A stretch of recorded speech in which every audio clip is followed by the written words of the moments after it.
시청자 여러분 안녕하십니까. 지금부터 전옥현의 안보정론을 시작하겠습니다. 이번 시간에는요, 이재명과 관련된 이 검찰의 수사 관련 동향, 특히 이재명 하면은요, 지금 현 시점에서 가장 중요한 사건이 딱 두 가지예요. 하나는 성남 fut볼 사건, 다른 하나는 이 쌍방울 사건, 이 두 개인데요. 이 두 개 사건에서 상당한 진전이 이루어지고 있습니다. 이 진전이 이루어진다는 얘기는요, 제가 어제 심야방송 해드리려다가 저도 너무 늦어가지고 새벽 2시 반까지 제가 방송을 했는데, 그래서 지금 이제 아침에 일어나서 지금 방송하는데요. 이화영 평화부지사는 이재명이가 맨 처음 지사가 되자마자 부지사로 임명한 사람이 이화영이에요. 그래서 이화영하고 쌍방울 관계, 이화영과 또 이 북한 아태협과의 관계, 이런 것들이 전부 그 정점에 누가 있습니까? 이재명이가 있는 거예요. 자, 그래서 이화영이가 어제 한밤중에 말이죠, 전격적으로 구속이 됐습니다. 그 이화영이가 구속됐다고 하는 것은 이제는 이재명이 이쪽으로 이재명의 구속도 가까워지고 있다. 이렇게까지 제가 보기에는 결론을 내릴 수 있는 것이 상당히 합리적인 추론의 하나가 아니겠느냐, 이렇게 생각이 듭니다. 그래서 이화영을 구속을 했는데요. 이 법원에서 영장이 이제 발부됐지 않습니까? 영장이 발부됐는데, 이 검찰에서 수사한 내용들, 즉 압수수색 영장에 나와 있는 이 범죄 행위들이 충분히 소명이 됐다. 그리고 증거인멸의 우려가 있다. 이 두 가지로 영장이 발부가 됐습니다. 그래서 이제는 이재명 수사에 그러니까 이제 관련성, 이재명의 범죄 행위, 이재명을 압수수색하고 그 다음에 구속영장을 청구하고 구속하는데 검찰의 초점이 맞추어질 것이다. 이렇게 갑자기 검찰에서 이화영 관계 구속에까지 아주 속전속결로 이루어지게 된 것은 바로 검찰, 그러니까 수원지검에서 지금 이걸 총괄 지휘하지 않습니까? 수원지검의 실사령탑의 전격 교체하고도 연계되어 있다. 이렇게 지금 이제 이 법조계 그리고 언론계에서 보고 있습니다. 그래서 이 내용을 말씀을 드리고, 그 다음에는요, 이 쌍방울 그룹이 말이죠, 이 아태협, 이런데, 이 안보실을 영입해가지고, 결국은, 이 북한하고 말이죠, 어마어마한 작업을 꾸몄어요. 이 쌍방울이 북한이 최대로 매장되어 있는 아주 전략 물자 중에 자원 중에 하나가요, 히토류예요. 히토류를 개발할 수 있는 특구 개발 사업까지 추진한 그런 내용들이 지금 보도가 되고 있습니다. 그래서 이제 이 아태협에서는요, 이 북한하고 이 개발 계획, 사업 계획 16개나 추진한 거예요. 그리고 마지막으로 시간이 좀 되면은 이 교육부 장관 아직까지도 지금 공석 중에 있는데요. 결국은 돌고 돌아서 MB 때 장관했던 이주호 전 장관이 내정이 사실상 확정이 됐다. 이 보도가 나오고 있습니다. 자, 그래서 최근에 말이죠, 이 MB 쪽 인물들이 대거 발탁되고 있어요. 그래서 이러한 또 동향도 여러분께 정리해 드리도록 하겠는데요. 우선 이화영의 구속 관계를 먼저 말씀을 드리겠습니다. 자, 이화영은 구속했는데요. 지금 이 언론 보도 워낙 이게 사건이 커요. 그러면 이화영 하나만 구속됐느냐? 아닙니다. 본래 검찰에서는 3명을 구속영장을 청구했어요. 이화영하고 이화영 보좌관. 그 다음에는 이화영한테 뇌물을 준 쌍방울 부회장, 이 3명을 구속영장을 청구했는데, 맨 먼저 진의 경우에는요, 구속영장이 기각이 됐습니다. 구속영장 기각이 되고 나머지 2명만 구속영장이 발부가 됐어요. 자, 그래서 우선 그러면은 이화영에 대한 이 범죄 행위, 지금 한마디로 얘기해서 이건 백화점식으로 정말 너무나 많아요. 자, 그래서 제가 쭉 정리해보니까 한 6가지 정도의 이 범죄 행위가 지금 이번에 검찰에서 말이죠, 집중적으로 수사한 결과 나타난 거예요. 우선은요, 이 사람이 이제 불법 정치 자금을 쌍방울 부회장으로부터, 그래서 지금 이 쌍방울 부회장하고 이화영 이 두 사람은 구속이 됐습니다. 그래서 4억 원의 이 뇌물을 받았다는 겁니다. 불법 정치 자금을 받았어요. 언제부터? 2017년도 3월부터 2018년도 6월까지 지금 이 불법 정치자금을 받았어요. 이 기간은 언제냐? 사회이사할 때의 기간입니다. 근데 사회이사 하지 않을 때도 이 법카를 받고 뇌물을 받고 차량 지원을 받았어요. 차량을 말이죠, 무려 3대나 지원을 받았습니다. 3대나. 그래서 이게 올해 중순까지 계속됐어요. 변호사비 대납 의혹이 본격적으로 불거지면서 이 돈 받는 거가 끝난 거예요. 그러니까 얼마나 이 정권이 교체됐는데도 불구하고 말이죠. 예? 정말 뭐라고 하죠? 이런 거는 간이 부었는 거 아니겠어요? 4억 원의 불법 정치자금 혐의. 그 다음에 두 번째로는요, 조금 전에도 말씀드렸지만은, 이 본인이 부지사 할 때도 이 법카를 지원받고, 그 다음에는 또 킨텍스 사장할 때도 법카를 지원받았어요. 예, 그래서 이 법카를 여러 개를 이 쌍방울로부터 한 3개 정도를 지원받아갖고, 본인이 쓰고, 또 이 보좌관도 쓰고, 그랬다는 거 아니겠어요? 이게 돈이 말이죠. 여기에 뇌물 혐의, 2억 5천만 원의 이 뇌물 혐의가 여기에 적용이 된 거예요. 그 다음에 이 보좌관의 경우에도 말이죠. 3년간 2019년도 6월부터 2022년 6월까지 이것도 간이 큰 거예요. 그러니까 얼마 전까지 정권이 바뀌었는데도 이 쌍방울 직원으로 등재를 해놓고서 봉급을 받아 먹었는데 이 봉급이 결국은 이화영으로 연결되는 정치자금으로 쓰인 것이 아니냐. 이게 이상하다는 거죠. 예, 여기. 그 다음에 또 하나는 말이죠. 이 보좌진 이름으로 쌍방울 계열의 나노스 상장회사죠. 나노스 주식 1억 원을 이 보좌진 차명 주식 이름으로 가지고 있어요. 이게 이제 또 하나 문제고, 그 다음에 이제 뭡니까? 이 아들, 이화영의 아들. 그러니까 이게 말이죠. 조국하고 똑같아요. 이 민주 좌파들이 똑같아요. 조국도 자기 아들, 딸 좋은 대학 넣으려고 온갖 서류 다 가짜로 꾸며내고 지금 재판받고 그냥 그런 거 아니겠어요? 아들을 갖다가 특혜 취업을 시켰어요. 쌍방울 이 자회사 중에 하나가 연예기획사가 있다고 합니다. 연예기획사가 집어넣어 준 거예요. 그래서 1년간 급여를 받아 챙긴 거예요. 이런 문제들. 그리고 이제 마지막으로 또 이제 어떤 문제가 있느냐? 이게 이제 이화영과 직접 관련된 그런 문제점이고요. 그 다음에는 지금 이게 TV조선에서 잘 보도를 하고 있는데, 경기도하고 쌍방울 사이에서 대북 교류를 한 단체가 누구냐? 아태교류 협회가 있어요. 아태평화교류협회, 아태협, 이게 있는데, 이 아태협이 경기도하고 같이 대북 교류 사업을 쭉 했어요. 쭉 하는데 이게 돈이 부족하니까 어디에서 지원을 받았느냐? 쌍방울로부터 지원을 받았습니다. 그래서 이 아태교류협회가 이제 껴가지고 쭉 사업을 했는데요. 대북관계 사업을 추진했는데, 무려 몇 개 사업을 추진했느냐? 16개 대북 사업을 추진했어요. 누가 추진했느냐? 아태협 회장, 안 씨가 이거를 추진을 했는데, 이 안 씨는 이 아태협이라고 하는 사무실을 쌍방울에서 편의를 봐줘갖고, 쌍방울 본사의 사무실을 쓰고 있어요. 그리고 이 안 씨는 쌍방울 계열사, 이 나노스에 2019년도 초부터 임원으로 딱 영입이 돼서 대북 사업을 추진하는 겁니다. 그래서 이 나노스의 주가가 몇 번씩이나 출렁출렁 하는 거예요. 여기에서 주가 조작 혐의가 있다. 이러한 지금 정보들이 지금 굉장히 많아요. 굉장히 많아. 그래서 이 안 씨는 이 경우에는요, 우리 서울에서도 북한 인사 리종혁 일행 5명을 초대해서 이 대북 행사를 열었고, 그리고 또 중국에 가서도, 필리핀입니다. 필리핀에 가서도 또 이 대북 행사를 한 거예요. 그때마다 북한 인사들을 다 초대해서 오게 시킨 거예요. 그런데 당시 쌍방울 그룹 말이죠. 2019년도에 그러니까 2029년도 5월입니다. 북한 이 쌍방울 그룹하고 북한의 민경련, 이 민경련이라는 게 이제 민족경제교류협력, 일종의 대남 경제공작기관이나 마찬가지예요. 여기하고 계약 합의서를 만드는 겁니다. 어떤 합의서를 만드느냐? 북한 단천 지역이 말이죠. 히토류가 최대로 매장되어 있는 지역이라고 합니다. 무려 매장량이 얼마냐? 2,000만 톤이나 된다는 거예요. 그래서 쌍방울이 2,000만 톤이 지금 매장되어 있는 것으로 추정이 되는 단천 특구 지역을 개발한다. 이런 합의서까지 만들었다고 합니다.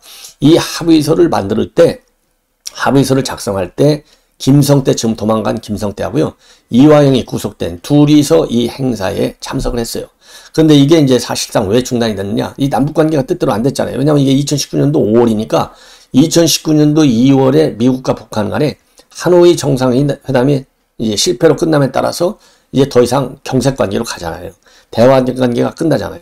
그래서 단천 특구 개발 사업이 중단이 되는 거예요. 자, 이러한 과정에서 이 나노스가 이제 북한하고 이렇게 하니까 대북 테마주로 분류가 돼가지고 주가가 급등락을 한다는 겁니다. 예, 급등락을. 자, 그래서 이화영 측근 인사가 나노스에 투자한 투자조합에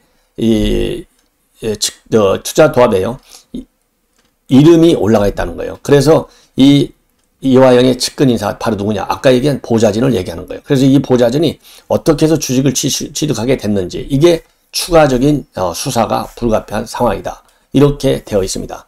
자, 이러다 보니까 이화영이가 지금 이제 백화점식 비리를 가지고 있고, 그 다음에 이화영에게 뇌물을 준 쌍방울 그룹 부회장도 이제 신변을 다 확보했잖아요. 그러니까 이 두 사람을 언제든지 검찰이 추가적으로 소환 조사해서 수사를 할 수가 있는 거예요. 자, 그래서 이제는 이재명에 대한 소환 수사도 이제 불가피하고 임박해 있다. 그러면은 지금 증거인멸 우려가 있다고 했잖아요. 이화영이가. 이제 증거인멸이 어렵게 되는 거예요. 그래서 이제는 결국은 남아있는 게 누구냐. 지금 이제 왜 정진상이를 제가 먼저 얘기하냐면요. 정진상이를 불러서 구속을 해야만이 그 다음에 이재명으로 구속을 할 수 있는 많은 증거물들을 그리고 진술들을 확보할 수가 있어요. 왜냐하면 지금 조금 전에도 모두에 제가 말씀을 드린 대로 지금의 이 검찰의 수사 방향은 어디로 가고 있느냐. 바로 성남 풋볼 사건하고 이 쌍방울 사건으로 가 있어요. 이 쌍방울은 뭐냐. 이재명의 변호사비 대납 의혹을 받는 이 회사예요. 그래서 이 변호사비 의혹과 관련해서 돈 흐름을 지금 따지고 있어요. 이게 횡령과 배임 혐의를. 여기다 이걸 보면 틀림없이 12사채 20억짜리가 이게 변호사비 대납. 즉 이태영 변호사한테 간 것이다. 라고 나올 가능성이 상당히 큽니다. 그렇기 때문에 이 성남 풋볼 클럽, 그러니까 쌍방울 관련 수사에 도움이 되는 게 아니라 뭐 핵심 인물인 이화영이하고 그 다음에 쌍방울 그룹 부회장. 이제 딱 신변을 확보했잖아요. 그러면 성남 풋볼 클럽 사건과 관련해서 지금 현재 신병을 딱 검찰에 확보하고 있는 사람이 하나도 없어요. 지금 왜 없냐? 지금 아까 말씀드린 대로 이 쌍방울 그룹은요. 지금 검찰에서 수사 G탑이 바뀌면서 속도가 굉장히 빠르게 진행이 돼서 지금 이제 이렇게 됐지 않습니까? 그러니까 이제 9월 26일 그래서 이제 나머지는 이제 성남 풋볼 사업의 경우에는 지금 경찰에서는요. 제3자 뇌물죄 피의자로 적시가 돼 있어요. 그런데 검찰에서는 제3자 뇌물죄가 아니라 직접 뇌물죄를 명시했습니다. 누구한테? 이재명한테. 그래가지고 네이버라든가 차병원 이런 데를 전부 10여 군데를 압수수색하는 거예요. 언제 압수수색했냐? 9월 26일 날 압수수색을 했어요. 그리고 바로 그 다음날 9월 27일 날 누구를 불렀느냐? 성남 풋볼클럽의 초대 곽선우 대표를 불렀어요. 그리고 곽선우 대표를 불러가지고 이메일을 임의 제출을 받고 또 진술을 받았어요. 진술의 핵심이 뭐냐? 정진상이가 성남 풋볼클럽을 좌지우지했다. 그러니까 성남 풋볼클럽은 자기는 바지 사장이나 마찬가지 바지 대표고 정진상이가 다 했다는 겁니다. 그럼 정진상이는 누구냐? 정진상이는 이재명의 최측근 중에 측근이다. 그래서 변호사 사무장에서부터 출발을 해가지고 성남시의 비서관, 성남시의 실장, 그 다음에 경기도의 실장, 당대표의 실장, 앞에는 뭐가 붙느냐? 정책. 왜 앞에 정책이 붙었어요? 정책하면 뭐 정치, 경제, 군사, 문화 모든 게 다 들어가잖아요. 무슨 정책 보좌관이 아니에요. 무슨 정책 실장이 아니야. 그냥 정책 실장이야. 지금 이재명이가 대표가 됐는데도 정책 조정 실장. 그러니까 뭐라도 다 정책으로 갈 수가 있지 않습니까? 그러니까 정책으로 갖다 놓고 온갖 거 다 개입한 거예요. 성남 풋볼클럽, 대장동도 문서가 10여 개가 되잖아요. 정진상이 결제한 것이. 그러니까 뭐 대장동 뭐 이런 대규모 비리, 개발 사업에 대한 비리, 성남 풋볼 비리, 쌍방울도 관련됐을 가능성을 배제할 수 없어요.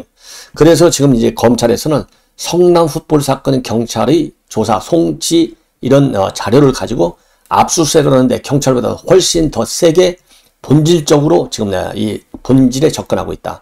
본질은 이재명의 비리를 파악하는데 접근하고 있다. 그래서 그러면 왜 이렇게 갑자기 봐요.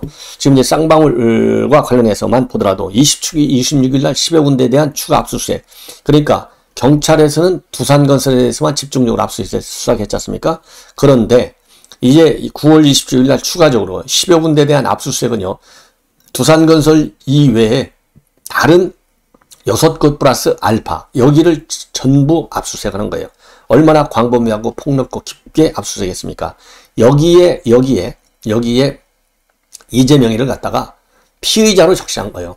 저희 뇌물죄로 적시한 거예요. 직접 뇌물, 3자 뇌물이 아니야. 직접. 이게 어마어마한 중죄를 지었다. 이렇게 검찰에서는 판단하고 있는 거예요. 그리고 9월 27일 날 곽선우 대표를 불러가지고 참고인 진술을 받았는데 여기에서 아까 말씀드린 대로 정진상이가 완전히 주인이었다. 사실상의 주인 역할, 대표 역할을 했다. 그리고 이재명이가 직접 뭐라고 했느냐. 정진상이 말을 다 잘 들어라 했다는 거예요. 그래서 정진상이가 이 회계 문제라든가 이런 거는 아주 직권했다는 겁니다. 성남 대표, 성남 풋볼클럽에. 본인도 정진상이 직접 보고하고 또 지시를 받았다는 거예요. 그럼 정진상이는 누구한테 지시받고 하겠어요? 결국은 웃사람. 누구? 이게 이재명이라는 것이죠. 그래서 이 정진상이는 또 해외 출장도 자기 마음대로 다녀요. 중국, 뭐 일본, 뭐 이런데, 뭐 태국 이런 데를 이 시 예산으로 가는 게 아니라 성남 풋볼클럽 예산을 가지고 또 가는 거예요. 그리고 성남 풋볼클럽의 차량도 지 멋대로 쓰고 다니는 거예요. 예. 이 자기는 성남시 직원인데 성남 그러니까 이 풋볼클럽 소속 차량을 지 멋대로 쓰고 다니는 거예요. 이렇게 해서 이 정진상의 뭐라고 그럽니까? 이 비리가 쌓이고 쌓이는 거예요. 그래서 이제는 정진상이를 불러내야만이 성남 풋볼클럽의 내부 특히 후원금과 관련해서 왜냐하면 후원금 유치할 때 적극적으로 나섰던 사람들이 다 정진상이라는 거 아니겠어요? 정진상하고 이재명 팔고 다 다녔다는 거지 않습니까? 그래서 이 풋볼클럽의 이 후원금 이게 뭐 한 10여 원이 되는데 이 돈이 어디로 갔느냐?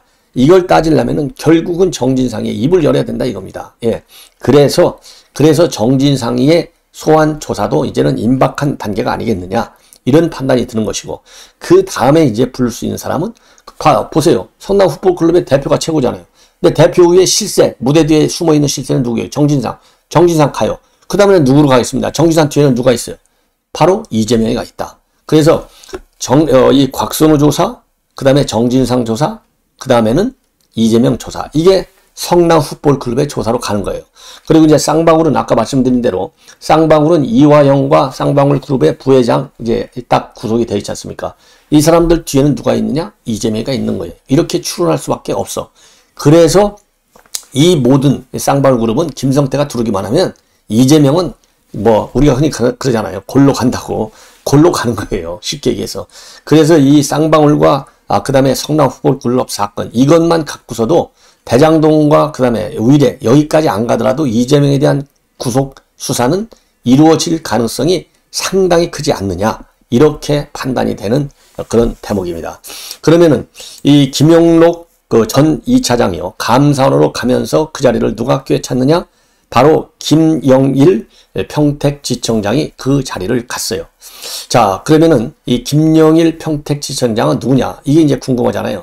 김영일 평택지청장은요, 친윤 정도가 아니라, 그러니까 윤석열 특수통의 아주 최측근 중에 한 명이다. 이렇게 검찰 내부에서는 이해가 되고 있다고 합니다. 그럼 왜 그러느냐? 이 사람은요, 2번씩이나 윤석열 총장을 바로 지휘관으로 모시고 일한 경력이 있어요. 하나는 윤석열 당시 중앙지검장을 할 때 2017년도에서 18년 할 때요. 특수 일부의 부부장 검사를 할 정도로 신뢰를 받은 사람이고요. 그러다가 이제 검찰총장으로 가니까 뭘 했느냐? 대검의 수사정보 1 담당관을 했어요. 그러니까 대검에서 수사정보와 관련한 이 정보통으로 모신 거예요. 정보보좌가 아니라 마찬가지죠. 그러니 얼마나 윤석열 대통령을 잘 알겠어요. 그리고 윤석열 대통령도 이 사람을 얼마나 잘 알겠어요. 그래서 지금 이제 검찰 지휘부가 말이죠. 쌍방울 수사도 잘 수사가 진전이 안 되고, 그 다음에 성남 풋볼클럽에 대한 수사도 잘 안 되고, 그러니까 일종의 문책성으로 이 보도에서는 그렇게 나올 수가 없겠죠. 왜냐하면 감사원으로 갔으니까 이것도 일종의 영전 비슷한 건 아니겠어요?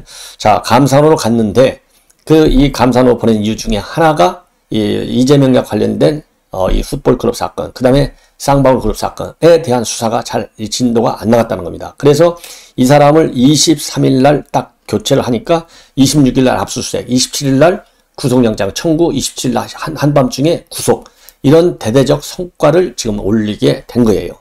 자, 그러다 보니까 이제 뭐가 이제 또 새로운 이제 해석을 낳느냐. 24일 날 이재명이가 여기에 대해서 반응을 하게 되는 겁니다. 24일 날 이재명이가 뭐라고 반응을 하느냐. 24일 날 여러분들 기억나시죠? 불의를 가만히 놔두는 것은 불의다. 그래서 불의를 방관하는 건 불의입니다. 의를 위한다면 마땅히 행동해야 됩니다. 행동 지령을 내렸다. 누구한테? 개딸들한테. 이렇게 제가 해석을 하는데 왜 이러한 갑작스럽게 이 2줄짜리 페북 입장문을 내놓고 이거를 올렸냐면은 바로 하루 전날 23일 날 인사가 이루어졌는데 인사의 핵심이 뭐냐? 특수통의 검사, 친윤 핵심, 신뢰하는 인물을 갖다가 자기 수사를 지휘하는 사령탑으로 딱 전격 교체한 거예요. 그러니까 이게 이재명 입장에서는요. 자기는 죄가 하나도 없다고 하잖아요. 시중일관. 죄 없는 사람을 수사하는 게 뭐예요? 이게 불의인 거예요. 이게 의롭지 못한 거야. 이렇게 의롭지 못하게 아주 이 표적 수사하는 거, 이거 방관하는 게 불의다 이거예요. 그래서 이거를 뜯어 고치려면, 이거를 못하게 하려면, 수사를 못하게 막아내려면 행동하라. 이러한 지령을 이게 내린 겁니다. 그래서 지금 23일 날 이 원포인트 인사가 한쪽으로는 이 수사를 굉장히 촉진시키고 있고 고속도로 그야말로 이 KTX의 이 고속으로 달리듯이 그런 지금 수사 속도를 내게 하는 하나의 촉매가 됐고요. 다른 하나는 이재명이가 불의를 방관하지 말아라, 행동하라 이런 지령을 내리게 된 이 동인이 됐다. 이런 보도가 나오고 있어요. 그래서 지금 이제 민주당 내에서는 어떤 일이 있냐. 검찰이 이렇게 해서 무더기 기소해버리면 2, 3년간 이재명이는 재판에 빠질 수밖에 없는데 정치적 타격을 크게 입을 수밖에 없고 그러려면은 재판 대비를 철저히 해야 되는데 그러면 대표 역할을 제대로 할 수 있겠느냐. 이런 우려들이 지금 나오고 있는 대목입니다. 자, 이렇게 해서 말이죠. 이렇게 해서 지금 이제 수사 관련 동향을 말씀을 드리고 아무래도 이 이주호 교육부 장관 얘기는요. 뭐 여러분들 뭐 잘 아시다시피 간략하게만 말씀드리면 MB 때 KDI 본래 연구원 출신인데요.